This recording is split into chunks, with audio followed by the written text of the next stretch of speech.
Okay, hello everybody. Welcome to everyone. Thank you for being there. I have the pleasure to open this session in which we are going to talk about tips for a successful interview.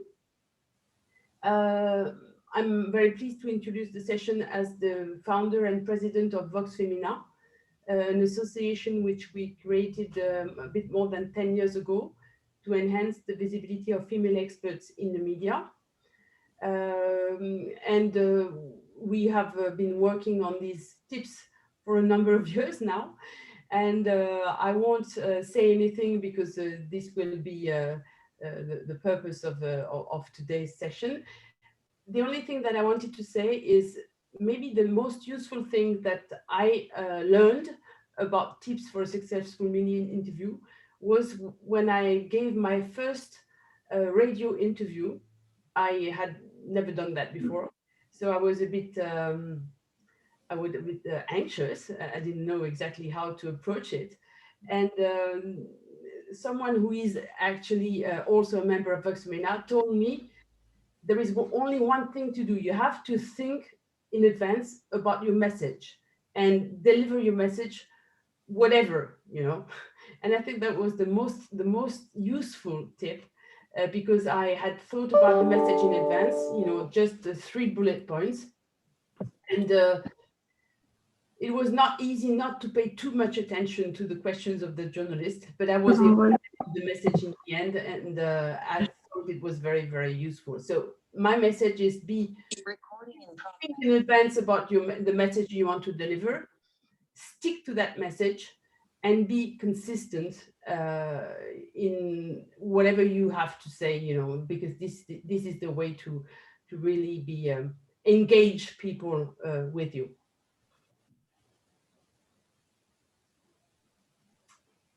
Now on to Thaima, our partner with WIL. Thaima. Thank you very much, Valerie, and thank you very much for this introduction. So I'm Thaima Samman, and I'm the president of another network, which is called the European Network for Women in Leadership. And I'm very happy to have been to be a partner of this session together with Voxfemina and Orange, because even if the mission of the WIL is a bit different than Voxfemina, clearly we had the same objective. And when we founded WIL 10 years ago, our objective was also for women. We perfectly identified that one of the issues for women in leadership was the lack of visibility. When you run a career, it's as who you know is as in, and what you do, your expertise is really as important, and who know you and who knows what you are able to do in the journey into the hierarchy ladder. At some point, although expertise, competence, capacities, and so on and so forth remain very important, it's also very important that people know who you are and what you are doing. And it's not an anecdote that if in the WIL we have this program of talents which usually start with a training on how to talk about ourselves. To Valerie's point, it's very important to stick to our message. It's also very important. The spokesperson is also very important. So it's important that you are able to explain who you are and why you are legitimate to say what you are saying without saying it, actually. So this training is even more important that women used to have been taught since they were young to stay quiet and not to be visible and just to be experts. So my message is, please just don't start not to be expert. Let's not do our job like some men do with just some, words. But it's also very important to dedicate some time on explaining and be the spokespersons of what we are doing and carry out our message properly to be identified as a legitimate person. And while doing that, you not only make yourself a favor, you make yourself a favor because it is the only way for your career to exist and for you to be noticed, but you are doing a favor for all women because you kind of give a model and a perspective that it's okay to be vocal, it's okay to be publicly vocal, to explain what we believe in, and to stand by our message and what we have to say. So for us, Voxfemina is a great partner. What they are doing is very important, and we are very happy to supporting you in this event and in your activities in general. And I hope that we will have a lot of other opportunities to do things together. Thank you. I'm sure we will. Thank you, Naima, and thank you, Valérie. So my name is Sue Berry from Orange. I'm the International Diversity Manager at Orange. Orange has been a partner both of Women in Leadership and Voxfemina for several years now. So, well, let's get started with our workshop, which is actually part of the UN Women Voices Festival. So I'm very pleased to welcome Louisa, Renoux, Sarah Mantah, and Deborah Pardo. All three are past winners of Voxfemina's Visible Women competition. So three very interesting women experts who are going to share with us their experience of gaining invisibility in the media. So first of all, oh, and by the way, I should say that we'll have about 15 minutes of Q&A at the end. So if you do have any questions, just write them down in the chat and we'll pick them up at the end. So first of all, let's kick off with how it all started for the three of you, Louisa, Sarah, and Deborah. What was the trigger for you? How did you achieve for achieving more visibility in the media? So I'll hand over first of all to Louisa. Hi, everybody. I'm very happy to be here with you. Maybe just a quick word about who I am and why I'm speaking here. I am quite active within feminism and within sustaining women in different type of messages and activities. I'm part of the Digital Ladies and Allies, that is a do tank who act to get more girls and women in tech.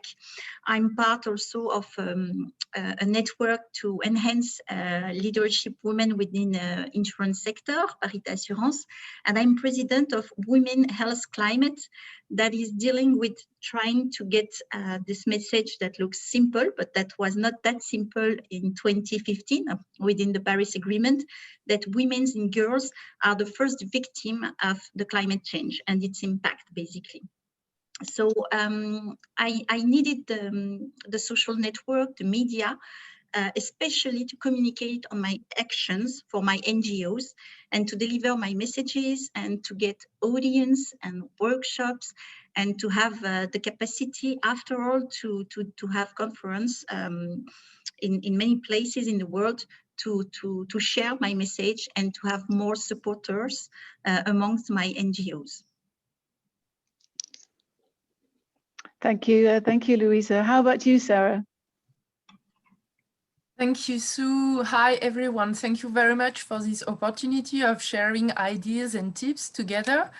If I introduce myself, I would say I'm an expert on public policies and political science.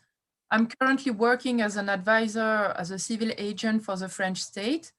And on the side, it's been more than a decade that I'm committed to gender issues and equality, of course, at a national and international level. So I am BPW France General Secretary for 6 years already now, which is a business and professional woman, an NGO dedicated to professional equality, mixity on the workplace. I'm also a board member of a grassroots American NGO called Project SOAR, dedicated to girls' empowerment.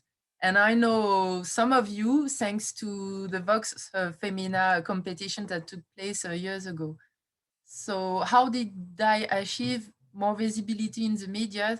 I would say, first of all, one day you have to realize that you have to leave the good girl syndrome, you know, and that you're waiting for your turn or waiting for the skills to come suddenly to you. So I think the first step, also as a feminist, it makes sense. It made sense, of course, was to join a women's organization. And I want to give you this tip that you don't have to be an activist. I am, but you don't have to, because now, even in your professional sphere, most of the companies, even small companies, will be happy to build, you know, a professional group or an informal network of women. It can be without the corporate social responsibility policy or human resources department, or within. So I think you have just open field to build a network or join an existing network. This is so important because this will demultiply your visibility. Then as soon as you are with other women sharing ideas, sharing problematics, then it becomes suddenly a win-win situation. And for me, this is it. I would say, of course, then you have to do some media training. You have to join some training sessions without the media, meaning how to dare, how to address, how to build your elevator pitch. This is it, mainly. So this is taking time, but as soon as you start putting your foot into the door, then you will gain more confidence and you will feel that you are allowed also to speak. This is it. So to put it in a nutshell, you will find other women who can even become sisters, because sisterhood is a word that we use very much lately. You will share the same goals, maybe the same profiles in the civil society as an activist or as a professional, and you will build your empowerment and strategies on the medias together. And this worked for you, Sarah. This was your trigger. This is how you were able to gain invisibility. Exactly. Thank you. And moving to Deborah with a completely different kind of expertise. What was the trigger for you, Deborah, and how did you achieve more visibility? Hello, everyone. On my side, I'm a scientist, and I've been working in academia I had been working in academia for about 8 years, specialized on albatross in Antarctica, when I realized that I was not completely aligned with my job anymore. And so I applied to a program that is called Homeward Bound, training women scientists in leadership to change the world. I thought, wow, that looks cool. And I got selected. I was the only French at the time. And that's what got me into Femmes en Vue as well. The only thing is that I had to raise 20,000 euros to be part of it. And I was not going to pay it for myself because they trained us to raise it. And so that's how I learned to use my visibility, because at the beginning, I was a bit shy, writing opinion papers online and, oh, well, but what if people don't agree? And do I share about my personal life or not? And then I decided to go all over there. And that's how I started to get into the press. And then I started to be of interest for companies to sponsor me because they knew they were going to have visibility and they liked the story I was telling. So that's how I became an entrepreneur. I decided to leave academia, and now I'm the leader of the Earthship Sisters movement. You were talking about sisterhood, Sarah. So I'm now head of this NGO, which is training women to develop their leadership in order to become environmental entrepreneurs. So I'm now teaching them with partners to create their storytelling and launch their visibility so that they can really change the world little by little. My trigger was that I had to raise 20K and 20K pounds because I was living in the UK. And so I learned everything in the hard way. And that's actually a good way to learn. That's a good tip in itself, in fact. Ooh, there was an echo there. That's a good tip in itself. Well, let's just focus more now on your tips and what you recommend to everybody here to gain invisibility. So if we go back to you, Louisa, and can you tell us? You talked to us a little bit about the media training that you had and how to use social media. What are your tips in those areas? Yeah, I think that the media training is something key, because you need to understand the codes and how to speak and what kind of message you want to deliver. This is really very clear, and this is important because previously I mentioned my trigger was to deliver messages, more women in tech. There is an issue with women and girls in the climate change, especially. So to make this message clear and understandable, it's important to have this media training. I had one with Voxfemina, thanks to Voxfemina, and I think it's also very important to build a network in the social media and to select the people who are going to support you, who are going to be like soundboards. Meaning, for example, that when I decided to testify about the impact of climate change on women and girls, because they have less money, they are more agricultural producers, they don't own the lands, and they perish more than men, basically. So this is really, I would say, a key statistics that we have today, and that everybody was not really aware about 5 years ago. I wanted to have people from the civil society to deliver these messages. Then I wanted to have gender researchers. I wanted to have policy advisors, such as Sarah, for example. I wanted to have teachers, to have journalists, to have artists, and I wanted more above all to have the voice of the youth. This is why I had the partnership with UNICEF to get the voice of the youth. I wanted to enhance startuppers. So I had a partnership with BPI France to get startuppers who are really committed to SDG.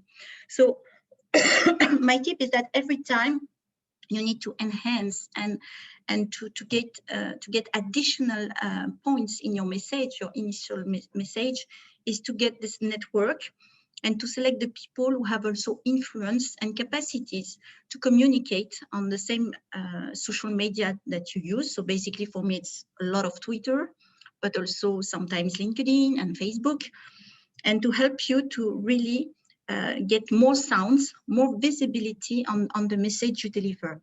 With the Digital Ladies and Allies, it's the same. We have 200 women and men who are really strong influencers, and when they speak, it's like thousands of retweets and posts and shares that we have after. So it gives a message really, it makes it strong and more efficient. So my principal tip is media training and select your network to reinforce your messages. Thank you, Louisa. So that's interesting and that's very effective. I can see that working very well if you're familiar or if you're comfortable with using the social media.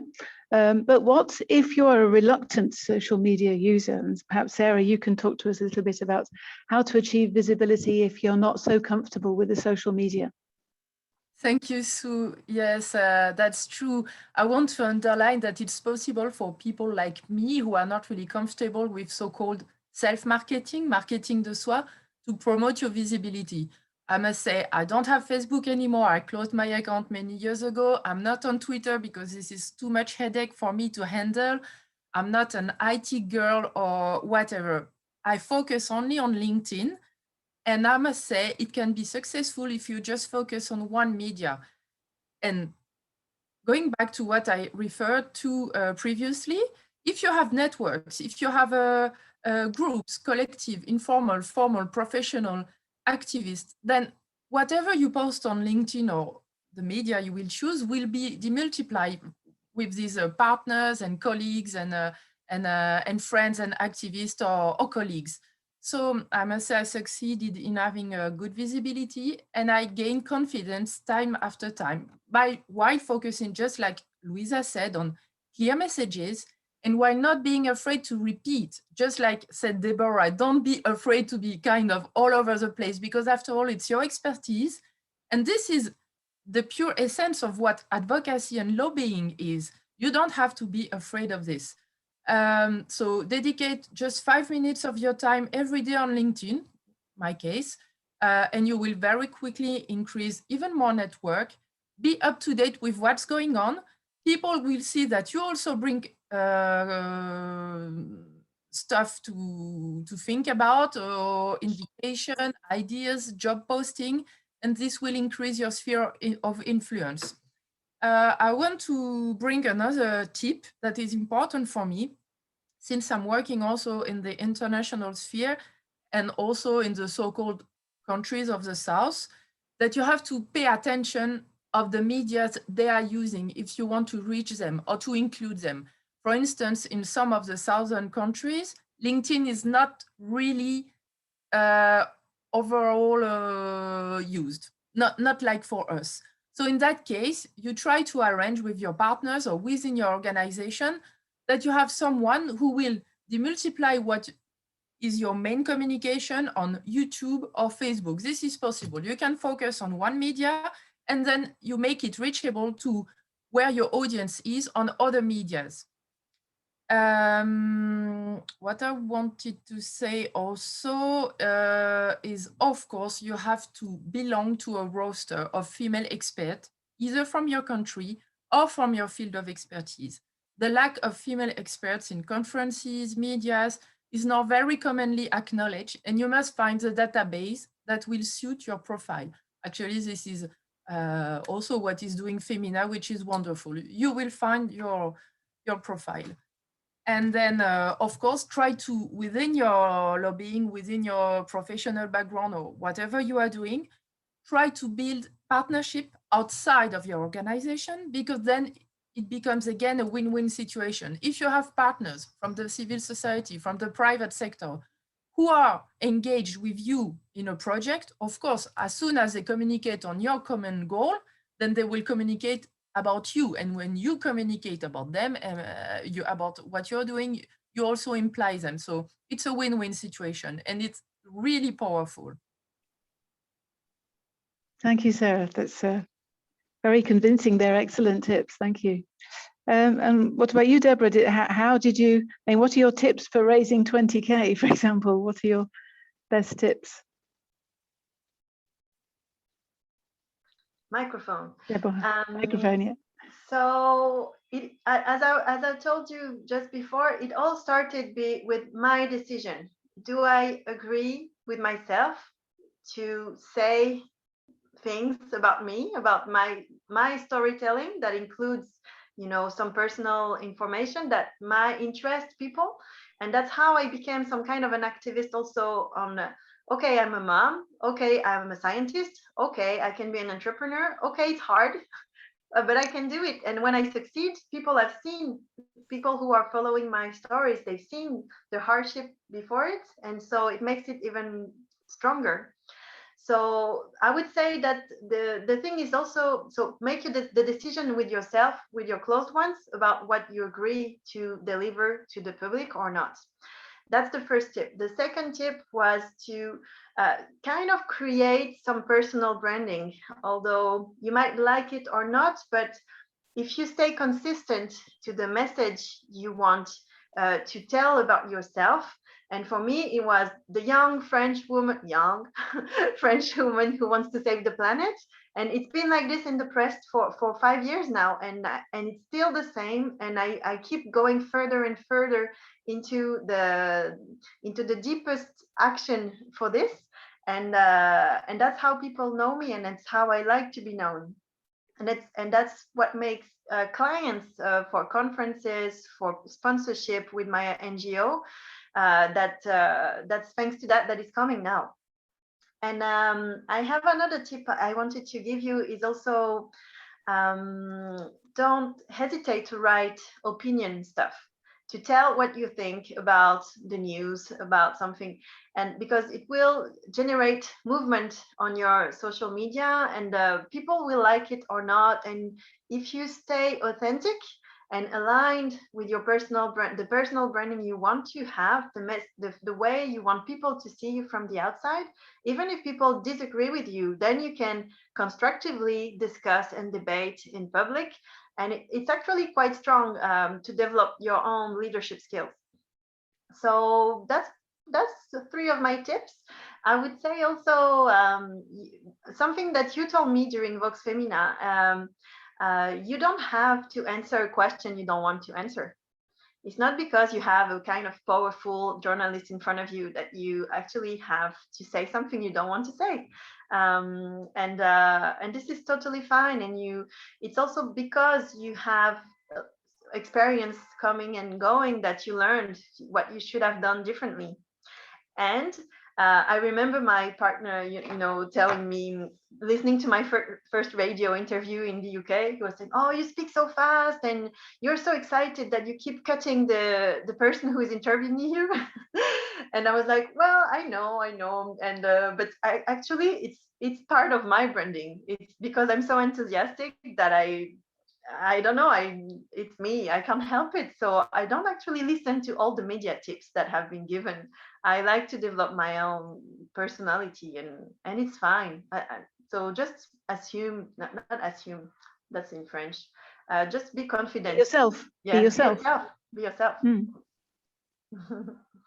Which is a good tip for many. I've attended other workshops concerning women in leadership in general, and often one of the tips is to be yourself, to be authentic, to be true to yourself. And that's how your branding. It's more effective. It's more convincing. Yeah.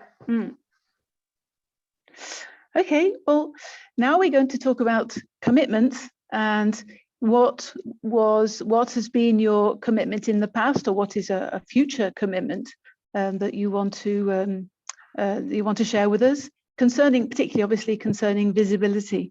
Actually, Deborah, since you're here, maybe you can continue with that. Thanks, because I have a lot to say. Go ahead. First of all, because I'm visible, I'm having a lot of people contacting me on LinkedIn, especially. It's either the press, it's either students, or people like the women we invite to apply to Hership Sisters because they want to do a professional transition towards a more sustainable job. So I have this personal commitment that I answer to everybody. And this is very important for me to help inspire them, orient them to another network. And that goes with what you were saying, Sarah, about partnerships as well. If you help people, people will help you somehow, and you don't really care at the beginning, but then it's coming back to you. So that's one of my commitments. Second, I'm trying, for instance, during COVID, at the beginning, I had a lot of work, and I was stuck at home with the 2 small kids, and I had to take some time for myself to actually reflect. And I wrote an opinion paper about how this virus might, be a way to decrease the human population, which is too much on the planet. Something very engaged based on the demographic studies I've done. And I just had to get it out there to feel better. And so that's, I made a pledge to myself to actually take some time every 6 months to write a paper, because it feels good. It feels good to put yourself out there and to say what you have to say. And actually, if you develop a network, people might actually expect that you say something about something. So commitment takes some time to write opinion papers. And then I have a commitment today to gain in credibility, gain in visibility, because I'm selling conferences about environmental optimism, about women in leadership, and about how you put all this together with adventure expeditions. And so as I'm identified for this, I need to show that I have things to answer to this. So I'm making videos, and I'm trying to bring interesting publications so that then people want to buy the services I want to sell. So yeah, these are my commitments, and developing partnerships a lot as well, while staying true to myself. That's interesting. I like the term environmental optimism. Sometimes, we don't always hear those 2 words in association with each other. So it's good to be optimistic. Well, how about you, Sarah? Sarah, what are your commitments? I would say, first of all, it's more, again, a tip than a commitment. that I would suggest that you refer to a legal frame, or an official standard if you want to make a new commitment more efficient. It doesn't mean that you cannot be an outsider, but at least a part of your message has to be audible. In this perspective, I refer to the 2030 agenda from the United Nations. It's composed of 17 goals in various fields that have to be attained by 2030. My commitment is, with time, to be more and more comfortable and have more expertise in other fields than mine. I would say I'm an expert, of course, on gender equality, maybe a bit health, maybe a bit of socioeconomics, but I'm maybe not so much an expert on transparency or poverty, let's say. Well, my goal in the next 10 years is to be a bit more knowledgeable about these other fields. For instance, if you are an expert in cities or urban planning, then you have to take into account also sustainable development or gender equality. This is my commitment, and it's also a tip for you to develop a better advocacy and a better visibility. So cross-cutting issues and going out of your comfort zone.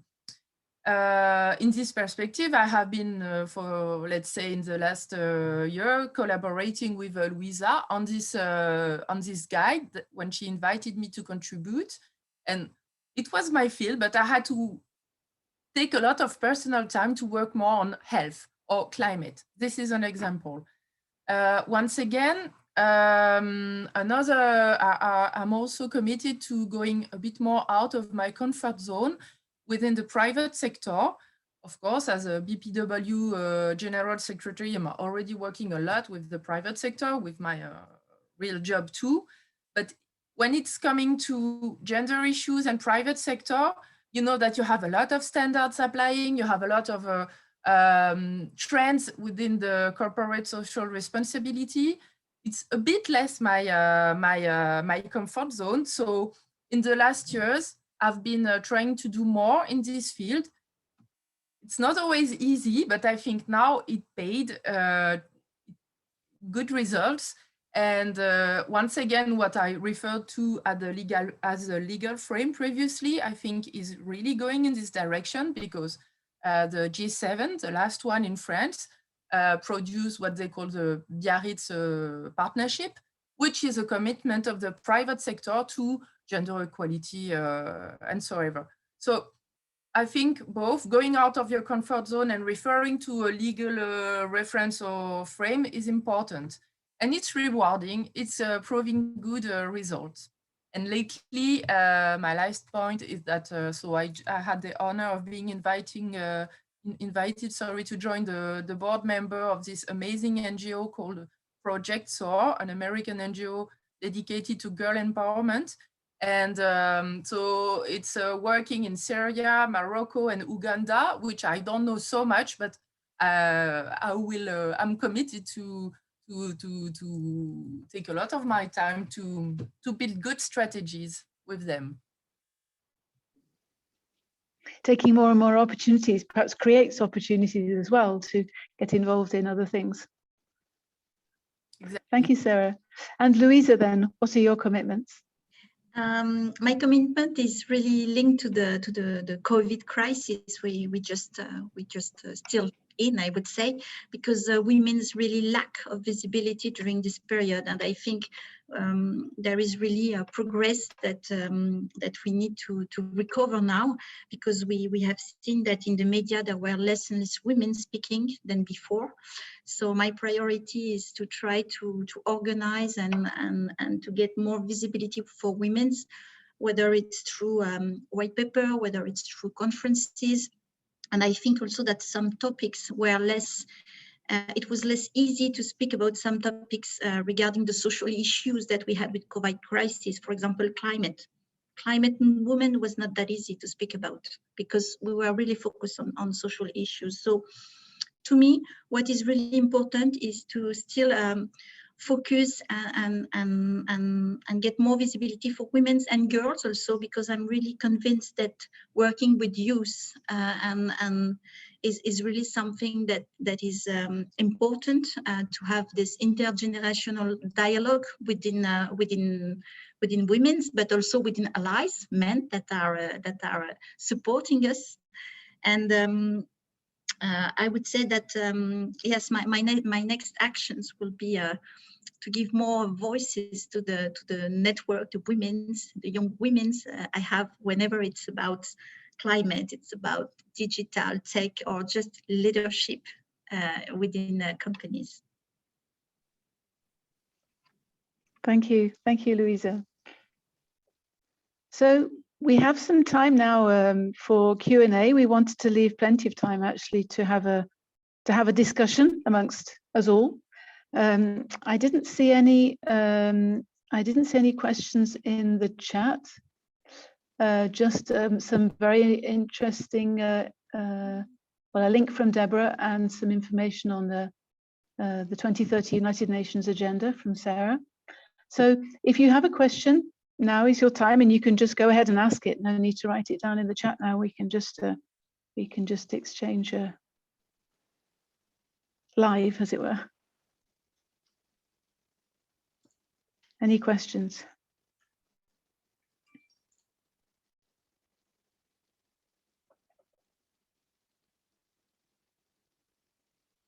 Caroline Young, you're on mute if you wanted to ask a question. Yes, I don't know if I had to write it down on the chat.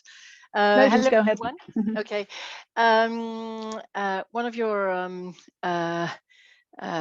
correspondents just mentioned that women had lost a lot of ground communicating during the COVID crisis. Do we know, I mean, how do we know that, and where would it come from?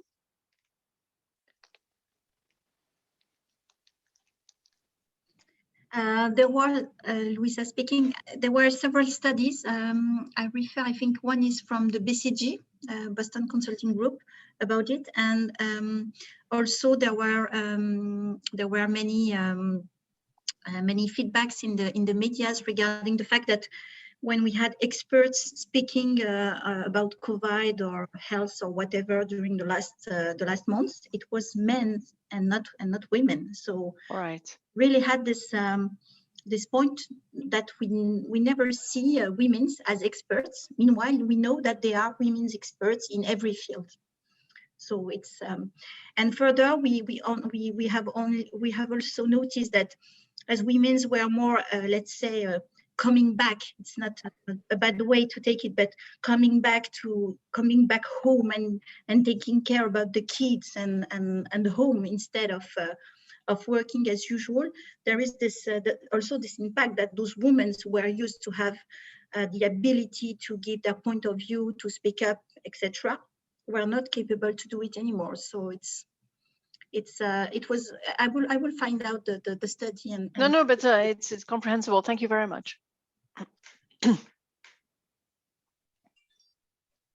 Caroline, I just sent you the link to the official data from the French Ministry of Gender Equality, and page 6 and 7. You have some very quick, but at least it's an idea, quick data about this. Great, thanks. Thanks, Sarah. Any other questions or comments or feedback?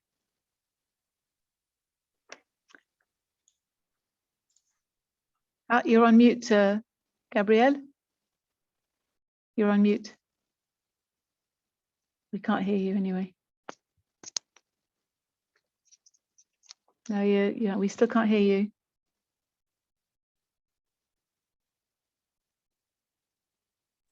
While Gabrielle is setting up her mic, I had a comment because I was expecting this question. So maybe someone has it, but is not daring to ask.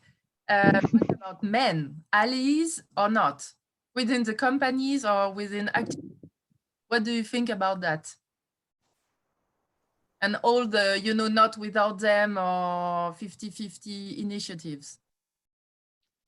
I will speak on my NGO, Digital Ladies and Allies. 25% of men allies for us, and it's really something key and important for us to have the support of men.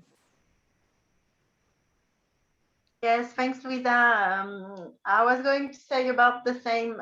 In my experience, men allies are really, really good allies, but not all men are allies, because some really suffer from the shadow you can make on them. So be careful. Hello. We have a question from Elizabeth. Oh, Gabrielle. It's working. Hi. Go ahead. About that. Thank you for your patience.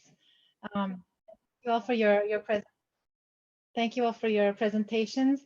I wanted to mention something that you had actually referred to, Sarah. It's an expression that I hadn't heard before, but that really struck a chord with me. When you said that we leave the good girl syndrome behind us, and I was wondering, in a lot of the exchanges I've had with women in WIL and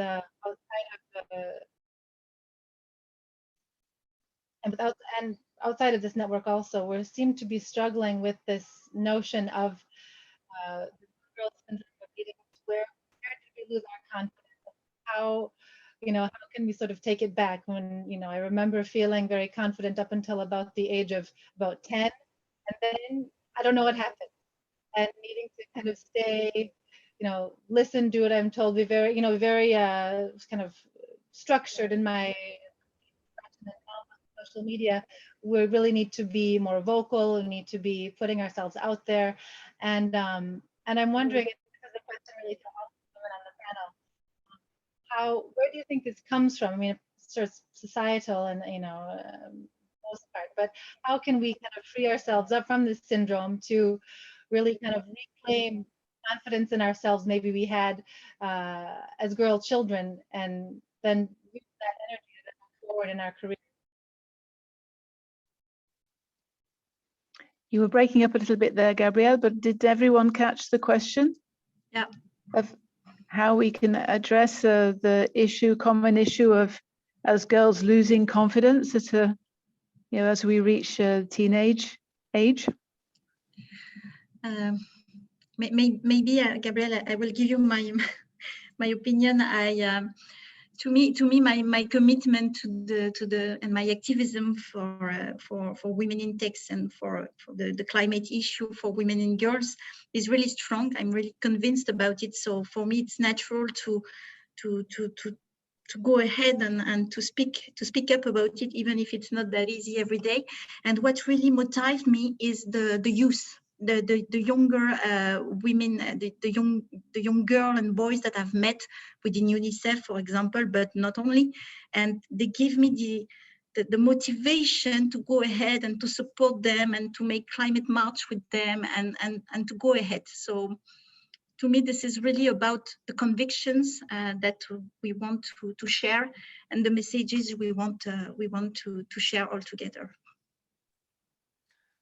Yeah, Louisa is right, but I would say, Gabrielle, that I don't even have an answer, because what I feel is that women compensate the lack of confidence with double hard work, and it's really unfair. And I'm sure that Louisa, Deborah, all of us here are working so much in the professional field, but also in our activism, because it is our only way to be legitimate. I hope I'm wrong, and maybe it's not. It's just I'm just talking about me. I mean, I've been doing so many trainings and stuff and advocacy, whatever, everything, and I keep doing them because it's always, like a vaccine shot that you have to do it again, and to be remembered again. But honestly, I'm very good at lobbying and advocating, but when I'm going to my professional annual review, I'm so much under stress, and I'm not even always going to my goals, if it's about a promotion or whatever. So it's really hard, and I just feel now the situation is still about being unfair in terms of gender equality and confidence. It's not really an answer. It's my idea about your question. I'd like to add something on this, Sarah. I think it's really important, and I actually feel like I'm working a lot more to feel legitimate. And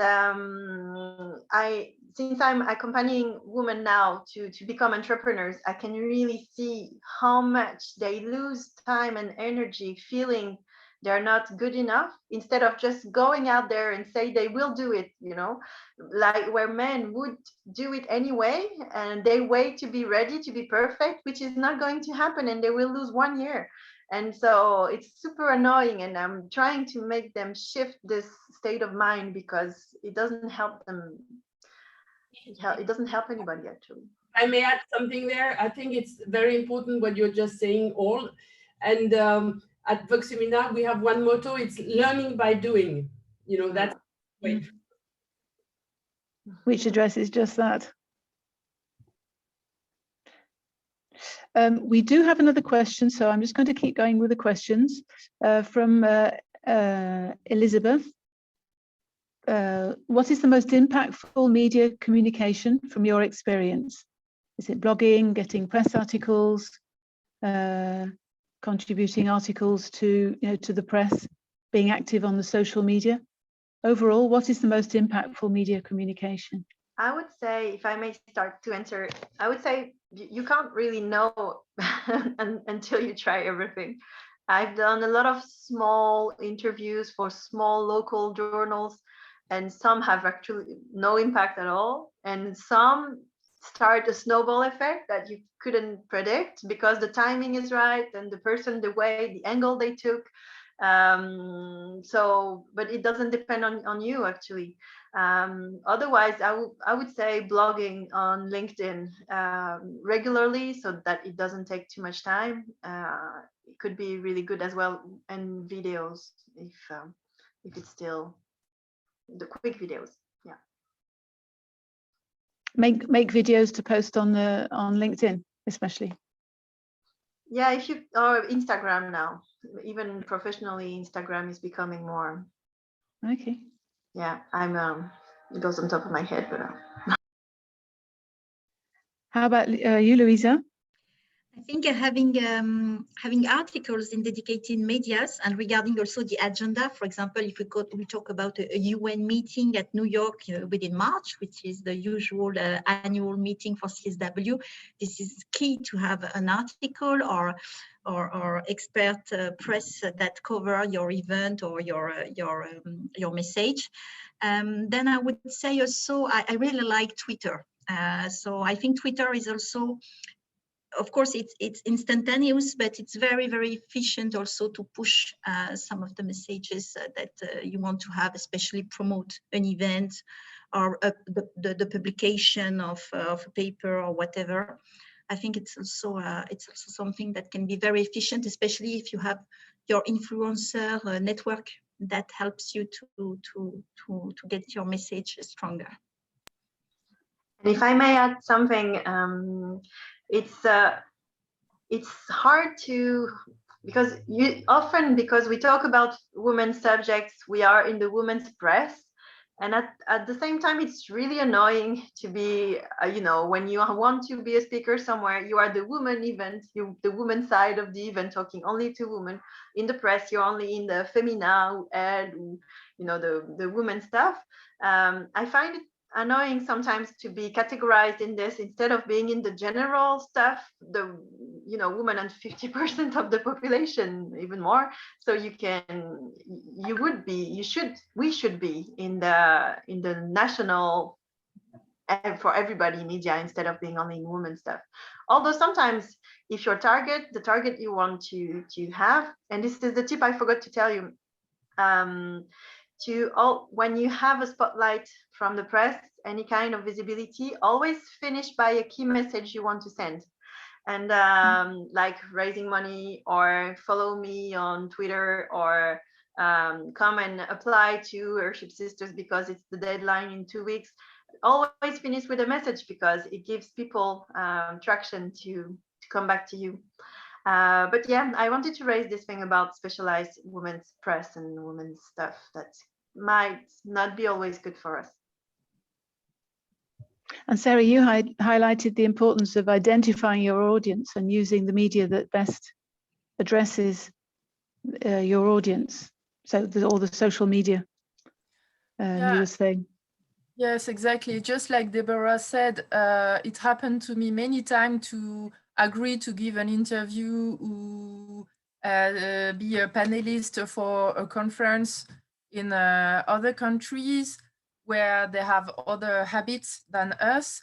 And it turned out to be either a podcast or whatever. Maybe it was not very visible in France.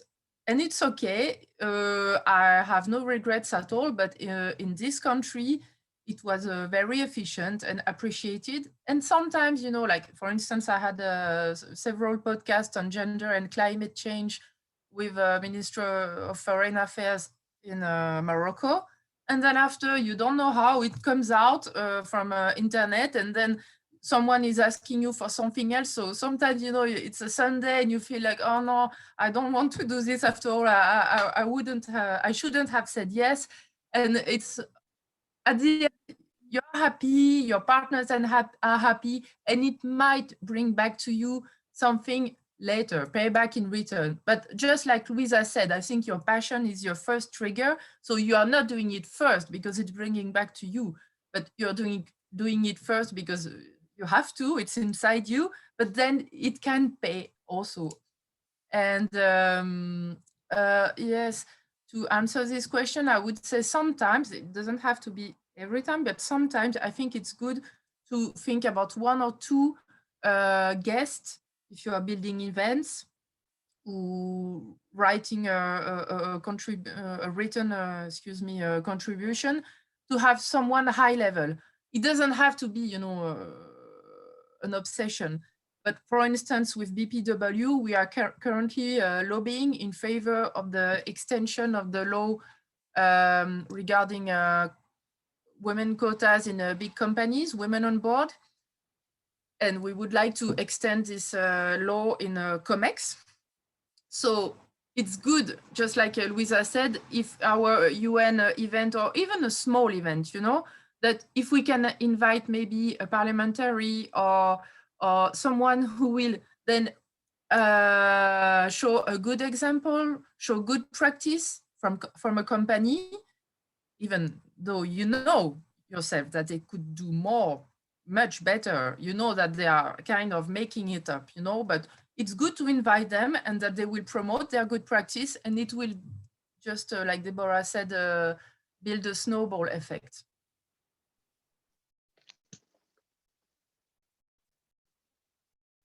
Thank you, Sarah. Are there any more questions?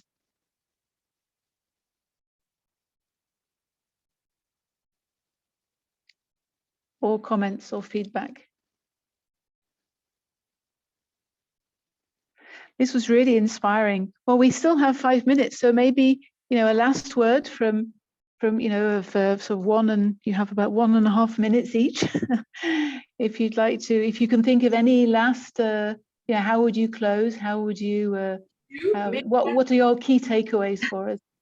Maybe one suggestion: make this workshop visible on the media by all turning on our cameras, so we can make a snapshot, you know, something that we can put on Twitter just to talk about it. Because if we don't talk about our work, no one else will for us.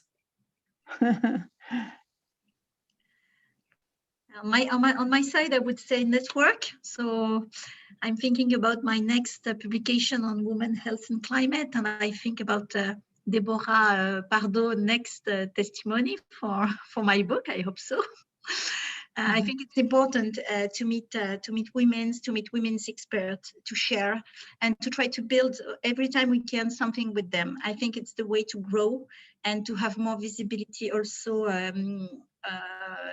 in addition to all the tips that we have given, media training, social media, and etc.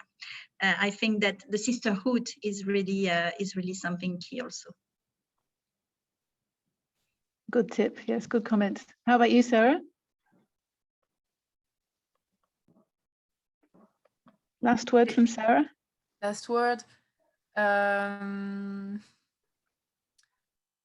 I would say you don't have to wait to have the time you are dreaming of to start doing stuff. If you picture yourself having a clean home and the kids are happy, you spend quality time with them, and you are done with your job, with your official job, and everything is perfect, and then you start being an activist or you start working, then this moment is never going to happen.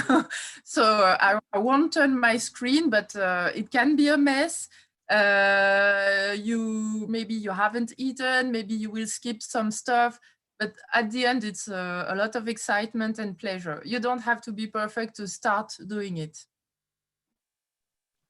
That's a good tip, and I'm guilty of that. Waiting till everything's ready before you do anything.